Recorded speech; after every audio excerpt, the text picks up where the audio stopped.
Atacar quem? O vento? Os cavalos? Enfim, perderam o norte. É isso. O que fala de trevas e luz aqui é isso, é conhecimento. O que Jesus está colocando aqui não é luz propriamente em si, é conhecimento. Se você conhece, você enxerga. Você enxerga uma astúcia do diabo quando vem. Você enxerga quando aquela situação está engrossando e que vai dar alguma coisa complicada. É isso que não acontece quem está em trevas, que cai a todo momento, como esses soldados que não puderam mais guerrear. Tanto é que quando Eliseu pegou, todos eles avisou, não é aqui, vamos até o local onde ele está. Eles seguiram Eliseu. Porque estavam o quê? Cegos, sem conhecimento de causa. É isso que o diabo faz no crente. Cega para ele não conhecer. E fica essa lambança, como diz no capítulo 4, meninos inconstantes. Meninos inconstantes. Uma hora está alegre, outra está zangado, outra está irado. Meninos inconstantes, sem conhecimento de causa. Capítulo 4 ele trata disso. Por isso que ele chama aqui a atenção dessa questão. Trevas. Por isso que ele trabalha tanto, que a nossa luz brilhe cada vez mais. E possamos enxergar o buraco que está lá na frente, que o diabo cavou. Imagine você com a luz, você enxerga aquele buraco que o diabo tem aprontado para você, aquela circunstância, o Espírito Santo começa a dizer, olha, tem alguma coisa aí. Aí você vai para os pés de Jesus, orar ao Senhor, fazer um jejum, enfim, vai buscar Deus e Deus vai te iluminar mais e vai te livrar dessa situação, porque você está na luz. Acho que eu acho mesmo. E aqui, desperta tu que dormes. Desperta tu que dormes. Irmão. Eu pergunto, Paulo está falando para quem? Eu pergunto, Paulo está falando. Para incrédulos ou para crente? Para crente. E aí nesse ponto que queria chegar. Bom, está falando para crente. O comentário aqui, ele coloca assim. Este verso nos desperta para o fato de que estávamos dormindo ou mortos. Ele faz uma ligação. Veja bem, aqui é o 14. Quando ele trata aqui no versículo 8, ele trata assim: outrora éreis trevas. Estavam nas trevas. Ok? No passado nós éramos incrédulos, nós éramos gentios, inconsequentes, incrédulos, nas trevas, no pecado, no engano. No 14, ele já vai mais fundo. Desperta o tu que dormes. Ele não está falando para incrédulo aqui. Não está falando para ele.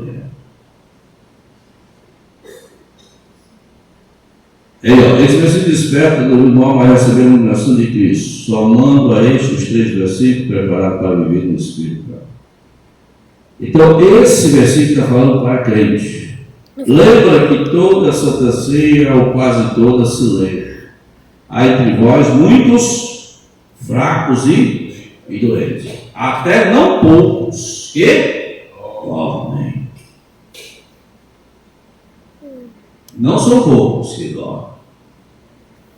Esse dormir é o dormir espiritual, morto espiritual. Mas como Cristo ressuscita até morto, tem esperança ainda para esse morto espiritual. Né? Tem esperança ainda. Bom, pastor, um defunto ele recebe, se aplicar alguma injeção, uma bezetacil, ele vai sentir? Olha, aquela bezetacil, aquele coquetel assim, você está com a dor aqui no rim, tu é doido, pensa na dor, a pedra do rim, né? Diz que é a pior dor, diz que ganha do dor de parto, misericórdia. Talvez senti essa dor. Eu fui para a urgência, o senhor deixou eu ir, né? Não, vai, né? Aí eu fui, a dor que eu estava já, né? Uma coisa branqueada assim em cima, sabe? Já vou, né? É dor. Né?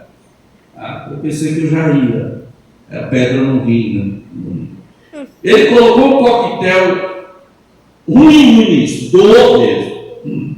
Aí eu pergunto, qualquer remédio, ele tem um efeito no defunto? Eu não tenho. Não tenho.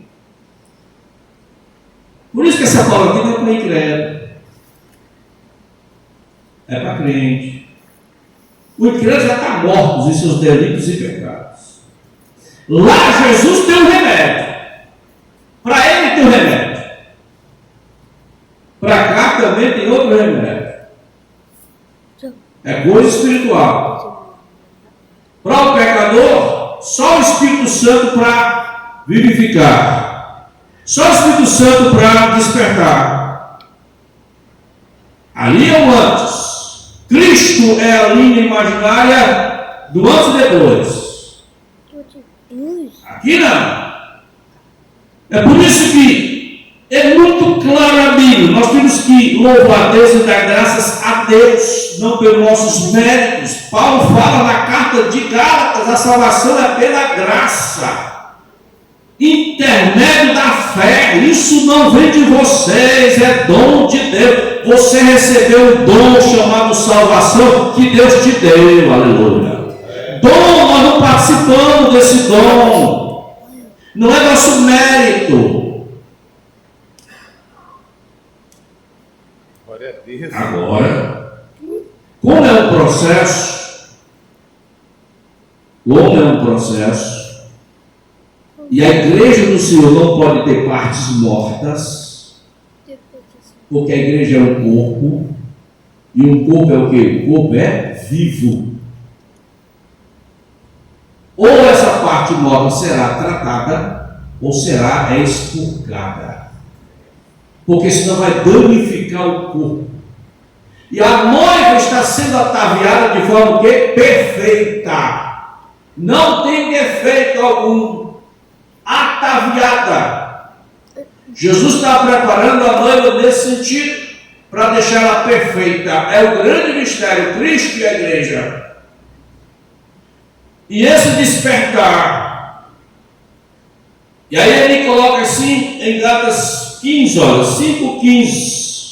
Olha, portanto, vede prudentemente como andais, não como necios, mas como sábios, remindo o tempo, aproveitando o tempo, fazendo o que é bom, fazendo a vontade de Deus no tempo. Portanto, os dias são o quê? Maus. Pelo que não sejais insensato, mas entender qual seja a vontade de Deus. Meninos inconstantes, mortos espirituais, mas ele recomenda: andai prudentemente, falando de vós com salmos, remindo o tempo. Isaías 9:2. O povo que andava em trevas viu uma grande luz, e sobre os que habitaram na região da sombra da morte resplandeceu a luz. Aqui sim, os incrédulos, Jesus veio, resplandeceu a luz, e aí houve uma oportunidade de salvação. Aí sim, o antes e o depois de Jesus. Aqui Paulo coloca mordomos. Do 14 é para os próprios, a própria igreja. 26 e 19 de Isaías diz assim: os teus mortos e também o meu cadáver viverão e ressuscitar. Não está aqui a esperança. Não se preocupe nada. Mas busque a Deus. Procure o Senhor. Faça o que tem que ser feito. Dê lugar ao arrependimento do Espírito Santo vai colocar no coração. Porque até o arrependimento não é você que produz. O Espírito Santo coloca na sua vida. Ele coloca de presente para você.